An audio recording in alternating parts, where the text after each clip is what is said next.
Hi guys, it's Tammy Brown here, your friendly Pampered Chef consultant.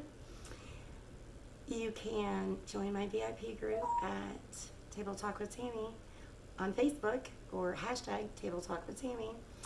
I am coming to show you some of our fall 2020 products. There's two things I'm going to show you right now, and one of them is our Scoop and Serve. I love this thing.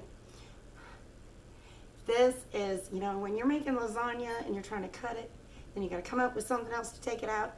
This is going to go in, and you're going to be able to run it across the bottom and serve it out. I have used this more than I've used any of my normal spoons since I've gotten this one. So this here is item 100286. I think everybody's going to want one of these in their kitchen. So that's one of our items that came out in fall 2020. The next item is our potato masher. It's kind of a little funny, isn't it? Looking like this, but it's really not.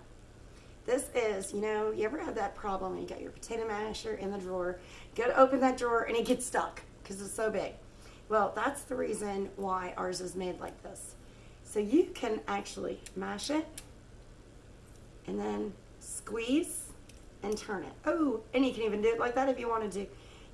Actually squeeze and turn it, and now that is the way you keep it in the drawer, so it will not get stuck in your drawer any longer. Now this is item number 100268. I know a lot of you have been looking for the metal potato mashers. You can use this for more than potatoes, but I just wanted to show you two of the fall 2020 items.